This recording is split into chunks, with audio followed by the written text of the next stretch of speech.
Walkman starting to melt. Good morning. I'm Aaron Brinker. And I'm Tobin Brinker. And we are on The Brink, the morning show on KCAA, AM 1050, FM 106.5, and FM 102.3. And we are playing Big Mouth Strikes again in honor of the State of the Union and the Democratic response. Yes, watching Nancy Pelosi play with her dentures during the speech, that was something else. Good grief. What a waste of time. Those are hours that we're never going to get back.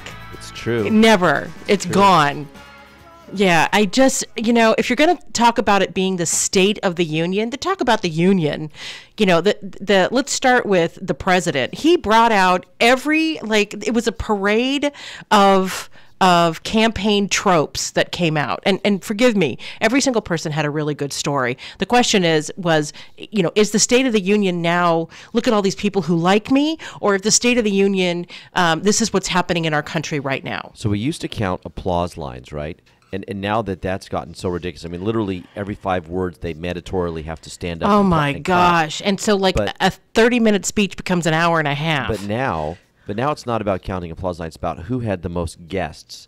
And Trump was shooting for the record. He had 13 guests there with him last night, and he stopped and told a story about each one of them in the middle of the speech, always designed to highlight some sort of policy or initiative that he was pushing. But for me, it was too much. And again, you're right, they're inspirational, but no. Yeah. No. Like one or two, this is the success story, kind of inspirational. The whole thing smacked of being so disingenuous. And we talked about this. Mr. Trump is the guy who hits back. He's not the inspirational Reagan-esque leader. And so to hear him try to speak like that last night was it just rang so false to me. So some people are able to sort of just watch something like that in isolation, right? Especially the people that are Trump fans, and they're able to block out all the other stuff that Trump has said or done, and just sort of in that moment, and they loved it. His supporters loved that speech last night. What a great leader, right? Here he is, inspirational, all these great stories. He's being bipartisan. And they saw every good thing they wanted to see in him. The people who don't like Trump never forget all the horrible stuff he said and done before this. And so for them, it's very disingenuous. It's ridiculousness.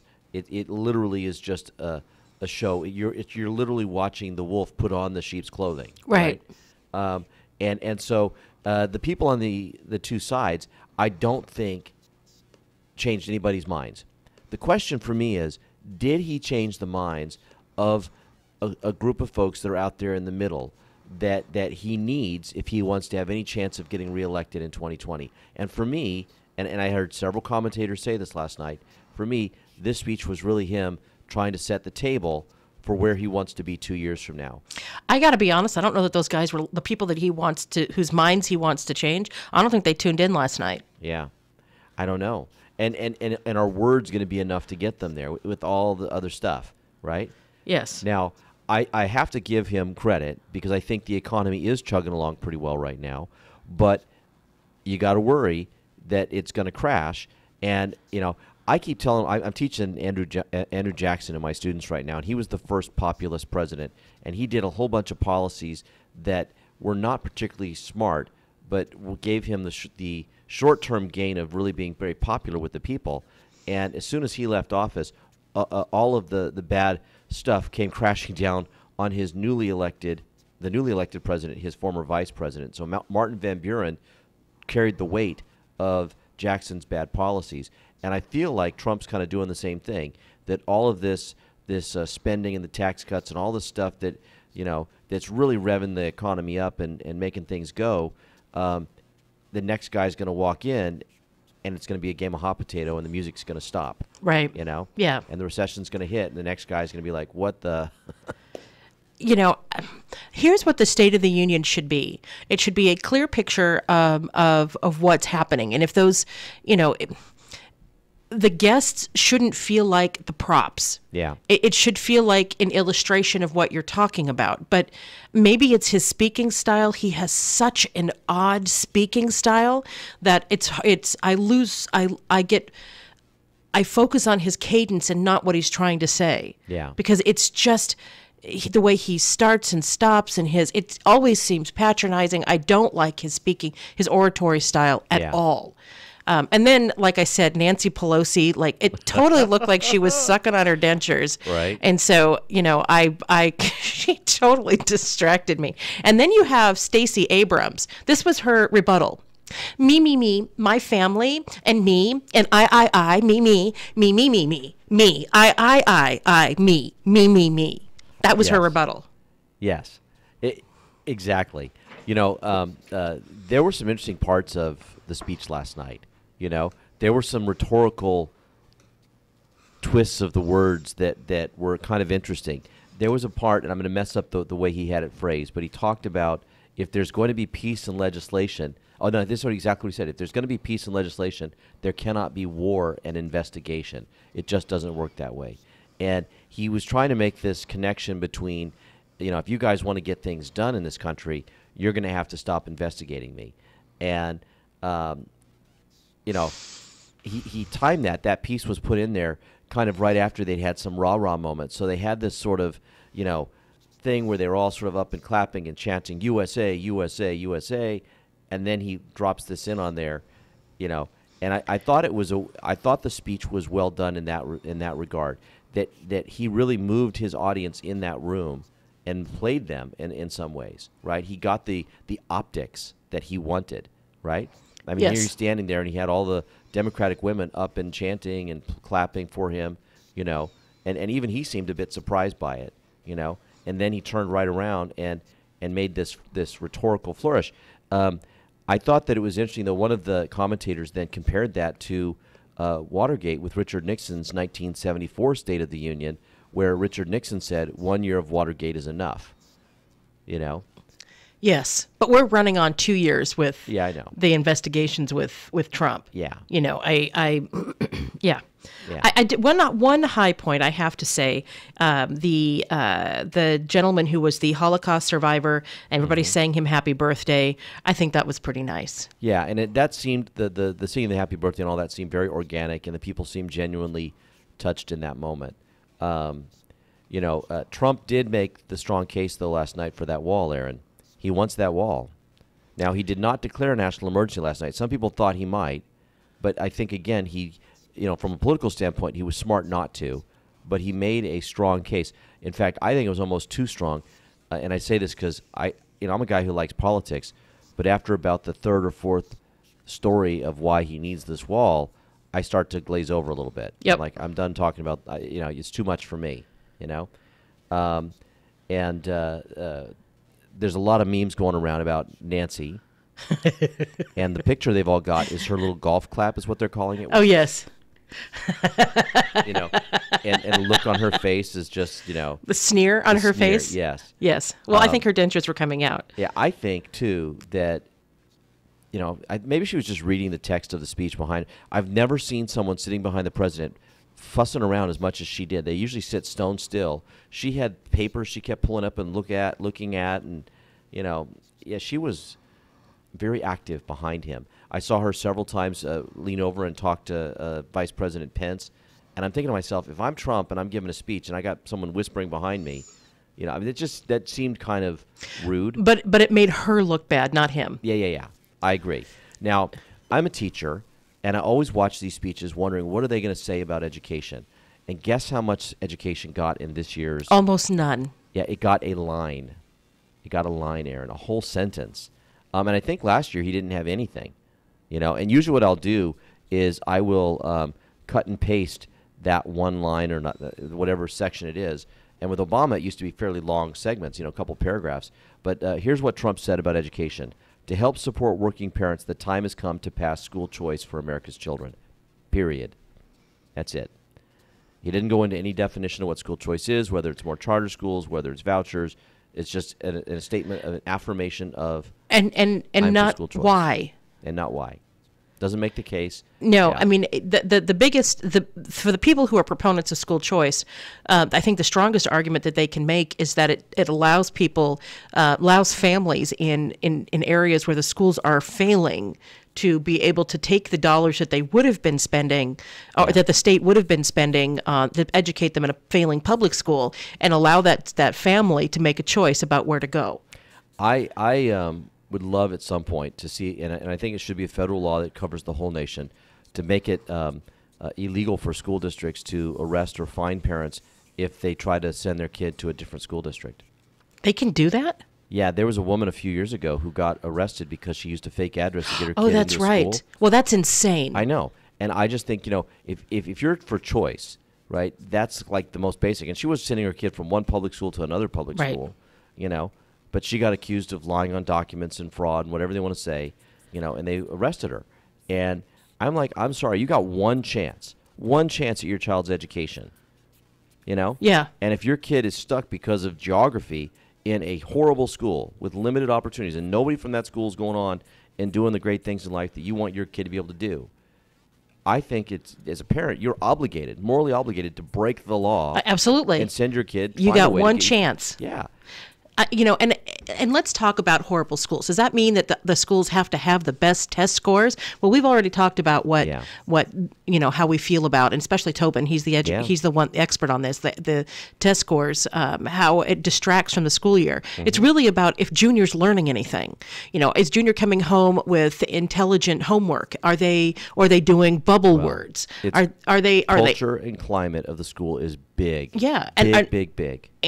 Yeah, and are they learning how to think and how to write and how to read and how to do math? Yeah. And if that's not happening, then yeah, you do what you got to do to make sure your kid learns. If you have a school that's not a safe school, loaded up with kids that come from gang families, and they bring that culture onto the campus, and the school isn't doing anything to address it and adjust for it, then I would say get your kid into a safer school. Yeah, I absolutely. mean, there's just so many factors there. Now, when I posted this online, when I posted the one line about education, I also posted the next sentence he says. I think this is one that did not get a lot of talk from other folks, but I think it's a very important one. Trump said last night, "I'm also proud to be the first president to include in my budget a plan for nationwide paid family leave, so that every new parent has the chance to bond with their newborn child." That's a big government program. It is a big government program. Here's the thing. Bonding with the child, that's critically important in that child's development. Yes. The question then becomes, what does that support look like? What does it mean for the business owner? What does it mean for the taxpayer? What does it mean? And so it sounds great, but the devil is in the details. Yes, it is.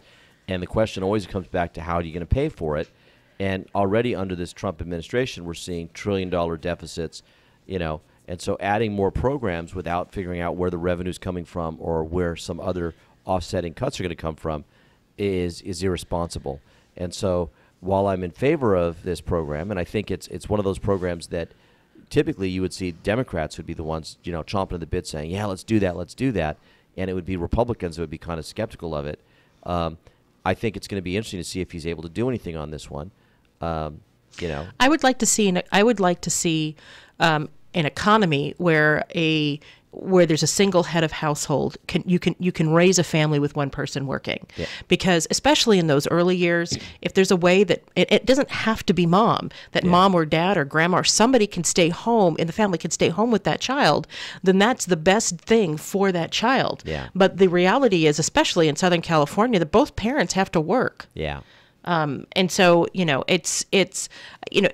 I think more important than paid family leave, where you just have this small window of bonding, that if we had an economy that would make it easier for families to, for one person and one adult in the household to stay home and raise the kids. I agree. Now, I know we're going to have to go to break here, but when we come back from the break, I want us to talk about a couple other parts of the speech. He made some strong statements about the sanctity of life, and also kind of patted himself on the back for doubling the child tax credit in the tax bill that they passed in the last Congress.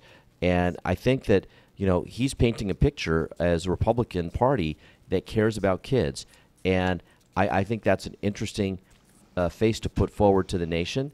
And the the Democrats have tried for years now to say that Republicans don't care about kids. And I think under this president, they're going to have a hard time making that case. Indeed. So with that, it's time for a break. I'm Erin Brinker. And I'm Tobin Brinker. And we are on the brink, the morning show on KCAA. We'll be right back. It's time to join the Tahibo Tea Club. Tahibo tea comes from the inner bark of the only tree in the world that fungus does not grow on. The Tahibo tree never gets sick, never gets infected, and never gets infested. As a result, it contains antifungal, anti-infection, antiviral, antibacterial, anti-inflammation, and anti-parasite properties. Tahibo tea can truly be miraculous for someone fighting a potentially life-threatening condition due to infection, diabetes, or cancer. Tahibo tea is available for only $34.95 per pound plus shipping. 1 pound makes 300 servings, which is only 12 cents per cup. Dial 818-883-7222 or buy online at drinksupertea.com. All orders ship immediately the same day. Call now, 818-883-7222. That number again, 818-883-7222. Or buy online at drinksupertea.com. Smoke it if you got it is now more popular in the military than smoke 'em if you got 'em. Here's Lisa Carter. The most recent Defense Department survey of active duty service members shows more than 11% say they use e-cigarettes every day. That's far more than the 7.4% who are daily cigarette smokers. The survey finds nearly 20% of those in the junior enlisted ranks are regular e-cigarette smokers. Marines are the heaviest e-smokers, with more than 16% saying they are regular vapors. Lisa Carter, NBC News Radio. Guests at the Maxwell Hotel in New York City are disgusted after what they found in their bathroom. One guest, Charles Oshwinden, posted a video showing brown water coming out of the bathroom taps over the weekend. The Marriott International-owned hotel supposedly told Ashwanden it was normal to get that dirty liquid when NYC Sanitation has been carrying out sewage work overnight. He said he wasn't too thrilled at the thought of taking a shower there later. There has been no official comment from the Marriott as of yet. Andrew Caravella, NBC Radio News.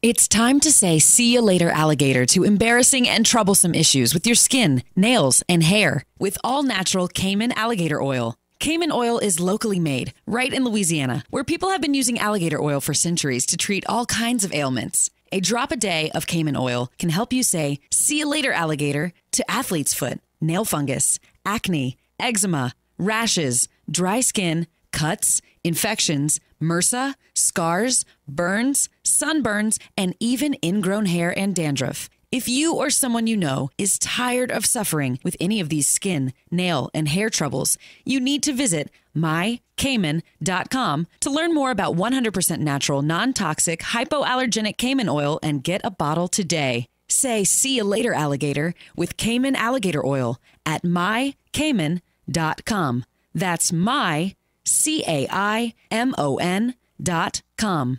mycayman.com.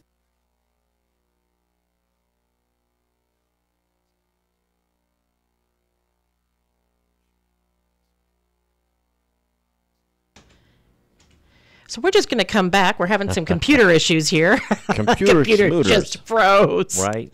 I think I'm trying to do too many things at once, and things get hung up, and so I'm like, we're running out of time. So anyway, welcome back. I'm Erin Brinker. And I'm Tobin Brinker. And we are on the Brink, the morning show on KCAA, AM 1050, FM 106.5, and FM 102.3. So Tobin, you did a little teasing before the break. Yeah. Did you know that Donald Trump is pro-life?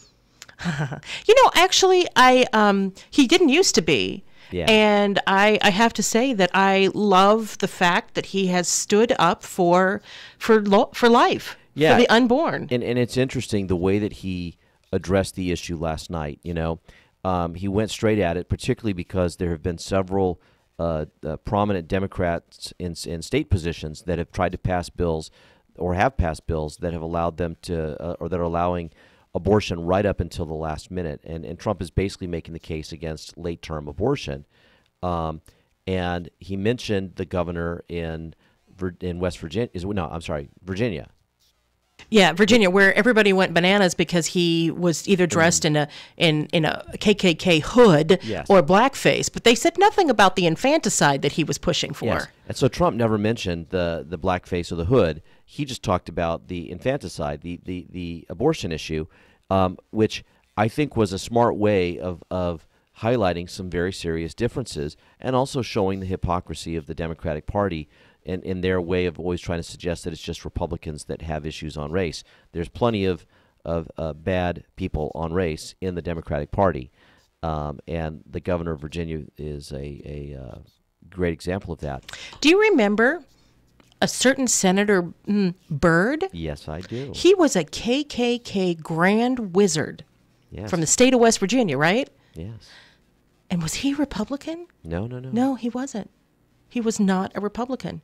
Democrat. You know, and I know we're going back in history, but you want to talk about the party that opposed the civil rights legislation. It wasn't the Republicans. Yeah. It wasn't the Republicans, gang. Yeah. It wasn't the Republicans that were abolitionists. It wasn't the Republicans that wanted Jim Crow. It wasn't the Republicans who wanted things to be segregated. It wasn't. Just saying. Yeah. So he just made some very strong statements about abortion and about life, and I think that this is part of the speech where I saw a lot of my Facebook friends that are conservative. I saw their pages light up. They are in love with this president because of his strong defense of life, and it's not just that he is defending the unborn, but he's actually taking concrete steps to help kids in America across the board.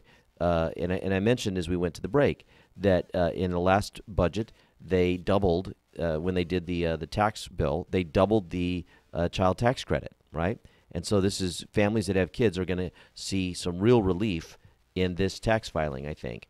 And then now he's proposing this family leave for women when they have babies, and I think that paid family leave, and I think. He's painting a very cool picture that I think really confronts the Democrats that have been trying to say that Republicans don't care about kids once they're born. And I think that's always been a lie, but now it's really in your face a lie. Right. It's yes, it is. I think that he's in a position to develop legislation that supports families, and families are the foundation of society.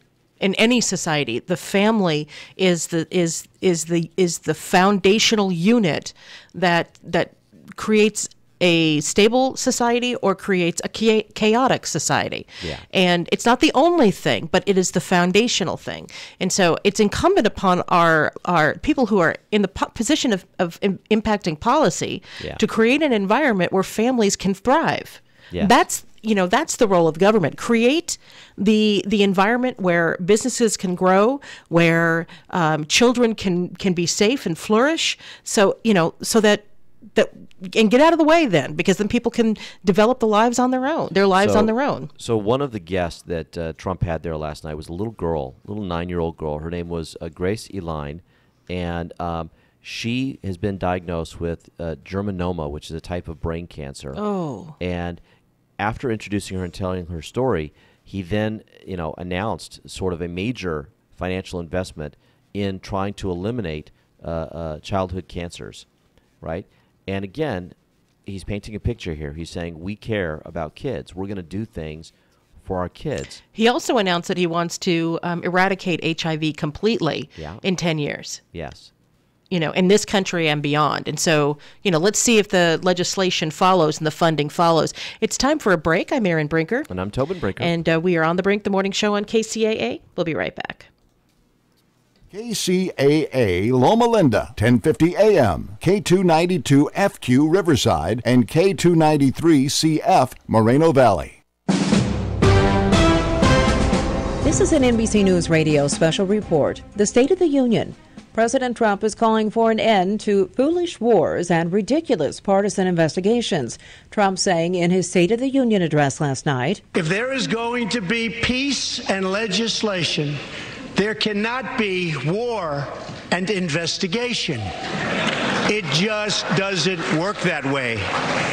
Presidential historian Michael Beschloss says he wasn't expecting to hear anything like that. For all the State of the Union addresses I know of, I have never heard a president deliver a threat like that, unless you relieve me of these so-called ridiculous partisan investigations. There's not going to be any legislation. That's a new one. The president also saying immigration is an urgent national crisis. He vowed to build a massive wall along the U.S. border with Mexico, which he said was a lawless state.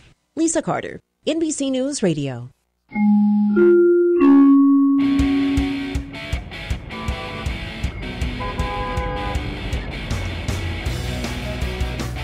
It's time to take a look at our roadways. I'm Erin Brinker. In Holleran Summit, this is on the 15, both northbound and southbound. That's north of Holleran Springs Road. There's a SIG alert. All lanes are closed at SEMA Road due to ice on the roadway. This is this northbound SIG alert is at SEMA Road, well north of Holleran Springs. In Temecula on the 15 southbound at the 79 South Temecula Parkway, there's a crash on the right shoulder. Stop and go traffic is backed up from the 79 Winchester Road. In Corona on the 15 northbound at Wyrick Road, a wreck is up against the center divider. Slow traffic is backed up from Lake Street. And in Riverside on the 215 northbound at MLK, that's Martin Luther King Boulevard, there's a large pothole in the left lane. Yeah, you don't want to hit that going fast, especially when there's icy conditions. Slow traffic then is backed up from Eastridge. And needless to say, throughout our mountains, there's a chain advisory. This has been your traffic report. I'm Erin Brinker, and this is KCAA. From the KCAA Weather Center, I'm Rod Tanner. For this morning, we'll have patchy frost. Through the day, it'll be sunny or high 51. We'll have patchy frost overnight with clear skies at low 34. Thursday, we'll have patchy frost in the morning. We'll have a mostly sunny day with a high 57. It'll be clear and cool Thursday night at low 39. Friday, as we wrap up the week, we'll have plenty of sunshine, our high 61. I'm Rod Tanner, broadcasting live from the Tri-City Center of the 10 and 210 freeways. We are the trifecta of talk in Southern California. KCAA, 102.3 FM Riverside, 106.5 FM Redlands, and the Legacy, 1050 AM Loma Linda, San Bernardino. Drivers, when it's time to visit the DMV, avoid the long lines and save time by calling toll-free 833-DMV-LINE. That's 833-DMV-5463. Now you can listen to KCAA Radio anytime on your smartphone device. Call 720-835-3099. 720-835-3099.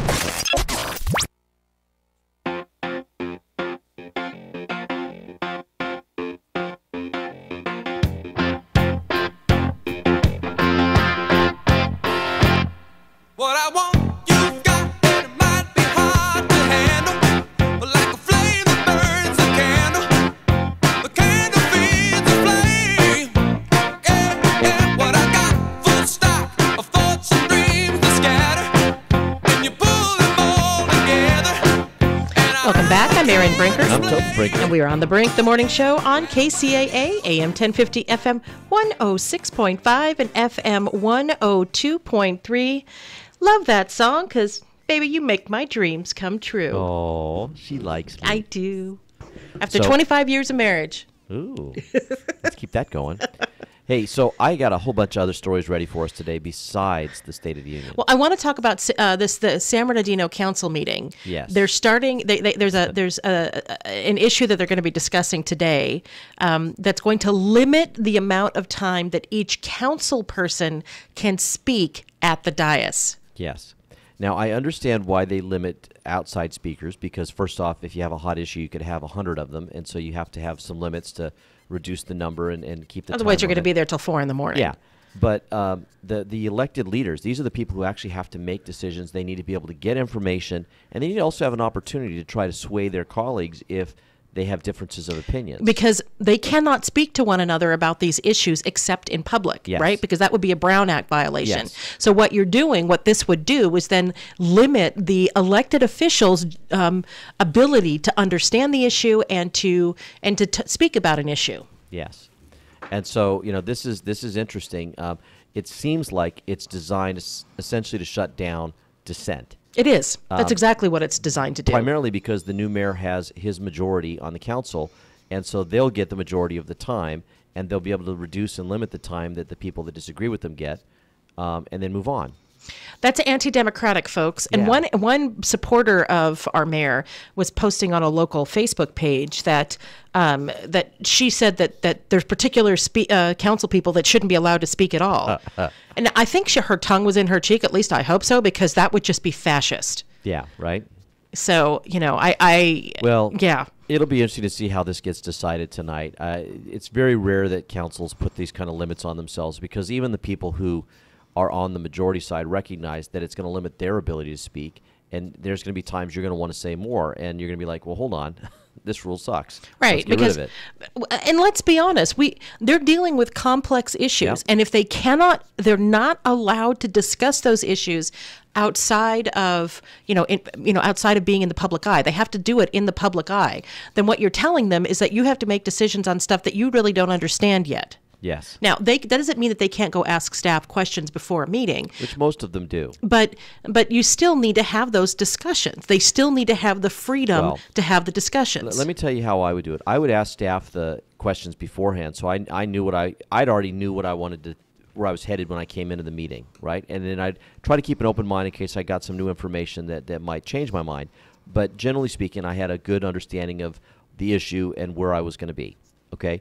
But then I would ask questions publicly at the meetings, not for my own edification, but so that the community would get that information, so they would understand why we were doing what we were doing. And I didn't want them to hear it from me, the politician. I wanted them to hear it from neutral staff members who were experts in their field. Right. And so, sometimes, and I, there was one particular person on the council at the same time I was, that would then, act like I was a dummy for asking those questions, Like, don't you know this stuff? And I would look at them like, really? Because, I'm not asking for myself. I'm asking so that the community can get this information, because you've got to bring the community along with you on issues. All of that takes time. And the real problem here is that they're now starting their council meetings at 7 p.m. instead of 5 p.m. Which is insane. And so... That's insane that you're ensuring that you're going to run, that everybody's going to get home really late, and staff has been there all day. Yeah, well, the last two meetings have gone over 6 hours. Wow. Right? So if you're starting at 7, do the math, folks, right? You're getting home at the wee hours of the morning. Yeah, this is not good. When I was on the council, we actually started the meetings at 3, right? We had closed session at 1, and we started the meetings at the regular meeting at 3. And so they've been slowly pushing the meeting times up, which is better for the community to be able to be there. They get off work and they can come. But this is it's challenging, because there's a lot of stuff on these agendas, a lot of decisions that have to be made. Are there any cities that do their council meetings on Saturdays? I don't believe so. And I think mostly because the staff that would have to be there would cost a lot. Right. Well, you'd have to give them another day off. Yeah. So if there's on council meeting weeks, maybe they have Friday off, or maybe they have Monday off, or whatever makes sense. Yeah. So I think this is about shutting down dissent. I think this is agree. about controlling the conversation. I think it's a problem. I don't agree with this. I think it's undemocratic. Yeah. Well, we'll see tomorrow how they resolve it. I had another kind of story that I found. I thought it was kind of fun. Mark Zuckerberg, the founder of Facebook, multi-billionaire. I did not know this, but apparently when he decided to go to college, his dad gave him an option. His dad said, hey, look, if you choose not to go to college, save me all that money of you going to college, I will give you money to open your own McDonald's franchise. Right? Wow. And he gave this option to all of his children. None of them took him up on it. But I always like to think of the what-ifs in life, right? What if Mark Zuckerberg had opened a McDonald's franchise instead of going to Harvard? Would we have Facebook? Would those other people that were part of that group have come up with the idea and the twins? The twins, and developed it the way it was? No. Or yeah. Well, somebody would have. I don't know if it would have been the twins. I don't remember their names. Yeah. Winklevoss. Winklevoss twins. That's right. Somebody would have come up with Facebook. But it would it be different? Maybe. Yeah, and it might have been years later that it would have wouldn't have happened in that same time frame. And so, what a different world we'd be living in had Mark Zuckerberg made a different choice. Anyway, apparently his sister is maybe writing a book, I guess, about some of this stuff and is out there talking about it. So it's fascinating to me. So Mark Zuckerberg is worth an estimated $65.3 billion. Yeah. That's just, I can't even fathom that. Yeah. It's like a country. CNN's doing a documentary. It's called Facebook at 15. Hashtag it's complicated. So, I think Facebook is going to end up running its course. Yeah. Young people don't like Facebook. Facebook is kind of a nasty place. People are mean to each other. And I think that, people in like the Gen Xers and the baby boomers are on Facebook, but the millennials to a far lesser extent are on Facebook. Yeah. And they have found other ways to communicate. Now, as they get older and maybe they decide to join, I don't know. I think that the business world is on LinkedIn. And so, maybe they're over there and they're continuing to use Instagram. I don't know. I think that in order for Facebook to continue to grow and prosper, they're going to have to give the users a lot more control over what they see and interact with, so that and allow us to sort of categorize certain types of comments and posts and things, so that it just doesn't become this overwhelming thing. Right now, you open up your feed and you can get sucked in, and there's just some really terrible stuff on there that you don't want to be a part of. And you just kind of get sucked into it. So, and there is, and you and I talked about this walking in today. There is a community on Facebook. There are people on Facebook who just want to be mad. Yeah. And I say this because I joined this Facebook group that's kind of a support group, and I don't want to say the topic because I don't want to give that part away because it's supposed to be confidential, but it's kind of a support group. And I, as soon as I was accepted into this group, I wanted to make friends and find a kind and loving and warm environment. And what I found was a group of the nastiest human beings. Just they made a decision. They're gonna be angry, and you can't stop them. Yeah. And I thought, good Lord, who wants to go through life like that? Yeah, and you quickly exited the group. I quickly exited the group. Yeah. Because they made a decision that they're going to be angry and that they hate those people over there or whatever.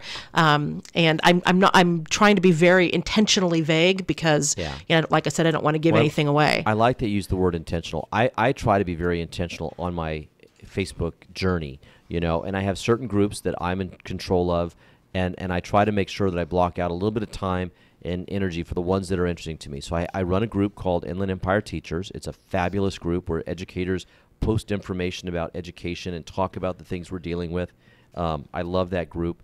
I am involved in a group for the Santa Ana River Trail, and this has become one of my passions. I really want to see this trail completed, and I love some of the people that are in that group and that are out on the trail. And it's something that's important to me. So I have found that negative attracts negative.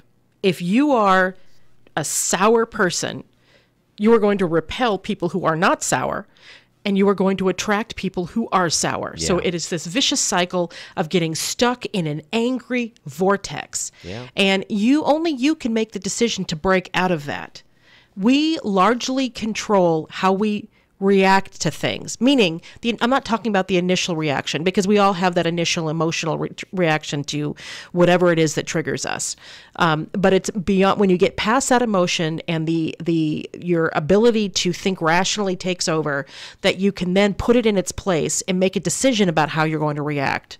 Yeah. And we have so coddled ourselves to believe that whatever you're feeling is righteous and true and that you need to be authentic. No, it will eat you alive. You need an adult, puts it in perspective, comes up with a game plan and moves on. Yeah.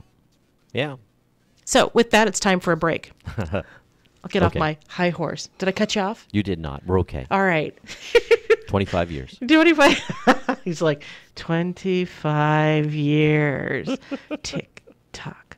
All right. I'm Aaron Brinker. And I'm Tobin Brinker. And we are on The Brink, the morning show on KCAA. We'll be right back.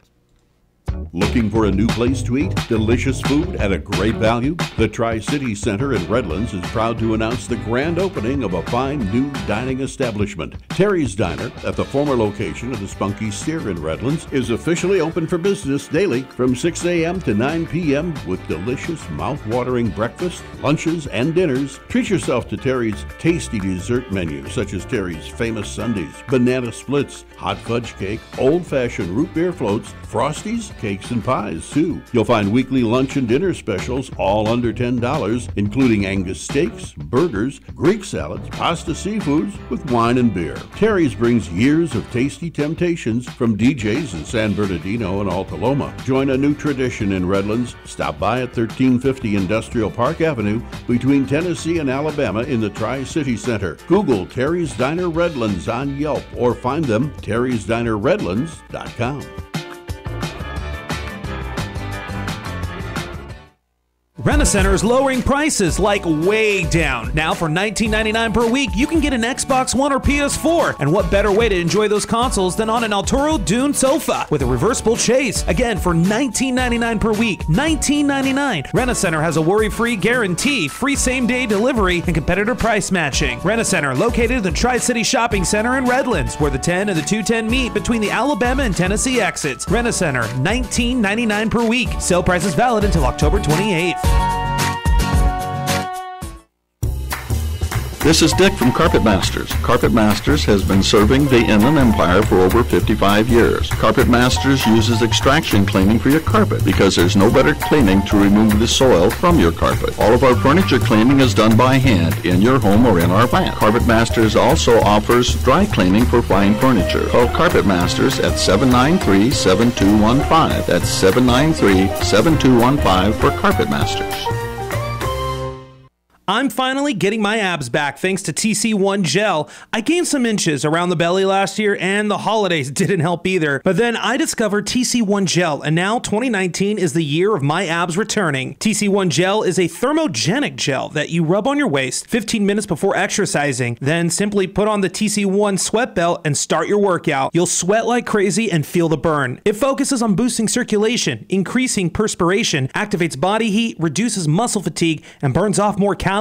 Get your TC1 Gel now. Go to tc1gel.com and use the code RADIO30 for a 30% discount on this amazing product. Again, RADIO30 is the code for 30% off the regular low price of TC1 Gel. You can also go to www.tc followed by the numeral 1 gel.com. That's TC number 1 gel.com. TC1gel.com. Get rid of a few inches and get your abs back with TC1 Gel. Also, follow them on Instagram, handle TC1Gel.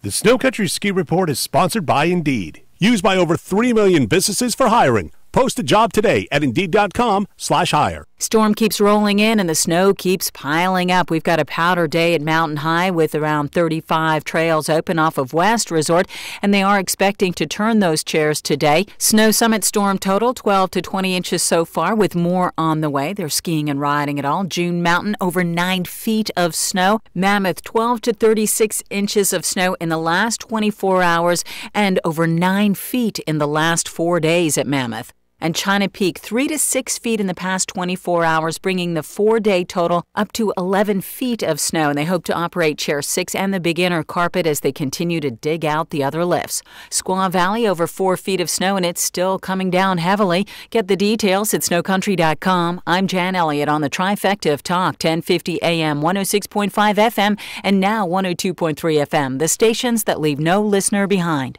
KCAA.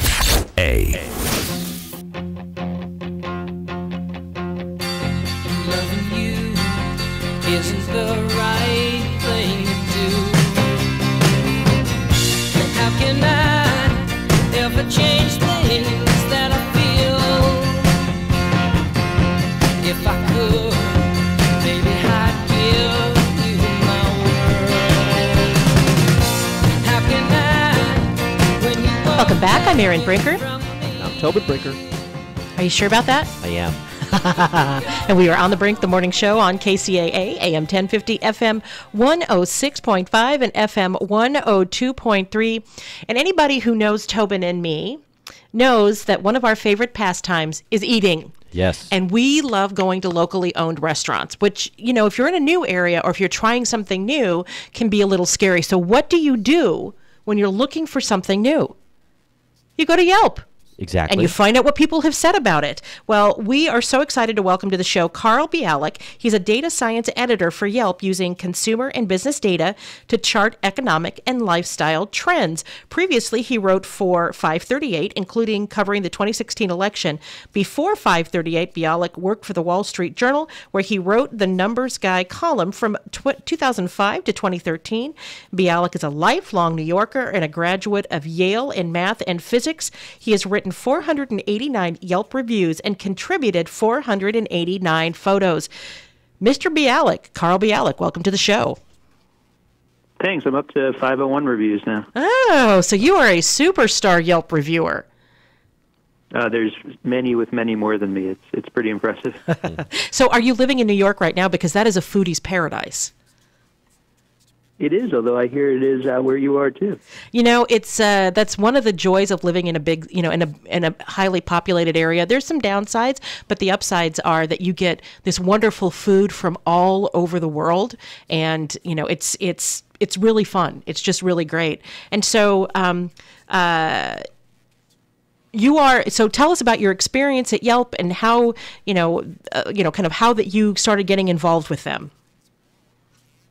Well, sure. I mean, years before I worked for Yelp, I was an avid Yelp user like yourself, and I just found it a fascinating way for people to express their views about something, maybe not an important political issue that affects the whole country, but for their community and that business, it could be the most important thing in the world, and it's a real way to give kudos and recommend businesses where you had a great experience and give constructive feedback to businesses where you didn't. And, when you add it all up, it's also an incredible data set that aggregates all of these diverse opinions and different styles and tastes into a score that more often than not is right on in terms of my experience. So I was always an admirer from afar, and then I joined, and that meant I could get my hands on the data itself. I mean, it's very anonymized and aggregated, and we are very focused on privacy. But